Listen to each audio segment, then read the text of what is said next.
Hepinizin bildiği gibi 6 Şubat tarihinde meydana gelen deprem maalesef 11 ilimizi ve yaklaşık 15 milyon vatandaşımızı etkilemiş. Birçok can kaybı olmuş, yaralanmış insanlar evlerinden, barklarından ve iş yerlerinden olmuştur.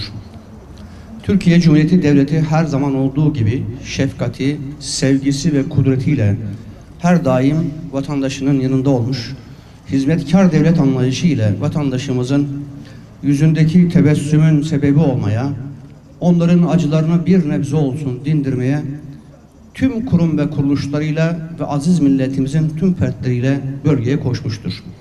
Sayın Cumhurbaşkanımızın liderliğinde Türkiye Cumhuriyeti Devleti bölgede gerçekten etkin bir faaliyet ve mücadele yürütmüştür. Bendeniz'de depremi ilk günden itibaren Kahramanmaraş ilinde kesintisiz 55 gün çalıştım. Daha sonra bir Ramazan bayramında tekrar bölgeye geldim. Dolayısıyla yaşanan acıları gayet yakından biliyor ve sorunlarınıza vakıfız. Şunu buradan açık ve net bir şekilde söylemek istiyorum. Bugün artık şikayet etme günü değil, el birliğiyle bu şehri ayağa kaldırma günü. Ortak dili konuşmaya ve ortak bir strateji ve proje etrafında birleşmeye ve bu şehri hep beraber her alanda ayağa kaldırmaya çalışacağız. Örneğin şehrin merkezindeki çarşının bu halde kalmasının hiç kimseye faydası yok olmayacak da. Nitekim yerinde dönüşüme baktığımız zaman şu anda yerinde dönüşüm için yeterli müracaat söz konusu değil. Bunun sebebi odur budur, bunu tartışmaya girmeyeceğim. Ama yapmamız gereken bir şey var. Buradan tüm Malatyalı kardeşlerime sesleniyorum. Artık 16 ay geçti ve bir gün daha beklemeye ne sabrımız ne de tahammülümüz var. O yüzden bu şehri hep beraber ayağa kaldıracağız. Ve şunu net bir şekilde söylemek istiyorum. Ne kadar erken boşalırsa o kadar bu şehrin ekonomisi tekrar ayağa kalkar. Her bir geciken saat, her geciken bir gün bu şehrin marka değerinden alır götürür ve ekonomisi iyi olan, eğitim düzeyi yüksek olan insanlar da şehirden başka yerlere göç etmeye başlar. O yüzden buraya kararlılıkla ve koşarak geldik. Lütfen artık bir ve beraber olma zamanı geldi. Artık mazeretlere sığınma zamanı geçti. O yüzden de zorluk çıkarmak değil, gelin ben değil biz diyelim.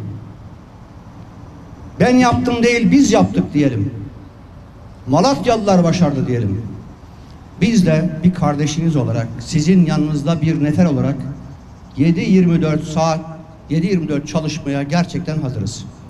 Nitekim bu şehirde şu anda inşaatı devam eden neredeyse çok az yer kaldı. Kırsal mahallelerde görmediğim yerler kalmıştır. Onun dışındaki bütün projeleri hızlı bir şekilde gezdik. Ve gezmeye devam edeceğiz. İnşaatları süresinden önce bitirmek için herkesten söz alıyoruz. Süresinden sonra değil. 2 ay, 3 ay, 1 ay her bir projeyi erkene çekmek için şu anda herkesle görüşüyoruz. Engelleri birer birer ortadan kaldırmak için buradayız.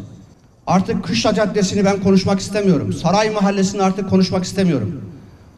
Biz insanlara alternatif gösteriyoruz. Kira yardımı yapıyoruz. Olmadı konteyner veriyoruz.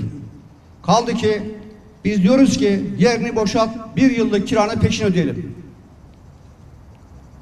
Lütfen toplumda fitne fesat çıkartan, dedikodu yayan mahfillere itibar etmeyin. Türkiye Cumhuriyeti Devleti hiçbir vatandaşının hakkını gasp etmez. Rezerv alanda boşalttığımız işleri ya da gayrimenkul olanlara diyoruz ki kaç iş yerin var? 10. Biz sana 1 yıllık kiranı peşin ödüyoruz. Artı 5 Şubat tarihinde gayrimenkulünüzün değeri neyse sizin alacak halinize yazıyoruz. Ve şu anda sadece valilik binasının hemen karşısında bulunan iş yerlerine 300 kilometre fore kazık çaktık. Şu anda inşaatı devam eden valiliğimizin temelinde 15 kilometre 300 metre fore kazık var. Bunları belki sizinle bu netlikte arkadaşlar paylaşmadı. Biz size öyle bir şehir inşa edeceğiz ki Herkes Malatya'yı gördüğünde gıpta edecek. Bir daha deprem olduğunda hiç kimse kaygıya, endişeye kapılmayacak.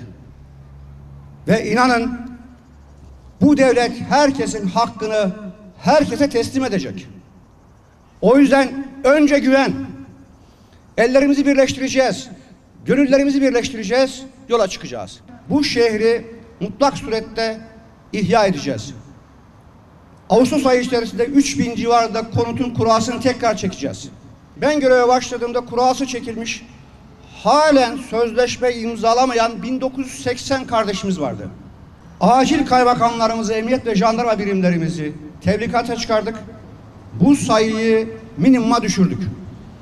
Ayrıca 530 civarında şu anda kurası çekilmiş olup evi oturulmaya hazır olan kardeşimiz yine vardı.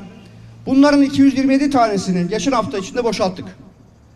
Halen daha 300'ün üzerinde insan konteynerde oturuyor. Buradan sesleniyorum. Biz konutları siz oturasınız diye erken bitirmeye çalışıyoruz. Gece gündüz uğraşıyoruz. Müteahhitlere 24 saat çalışma izni verdim. Neden? Erken bitireceğiz. Dolayısıyla biz işimizi hızlı yapacağız.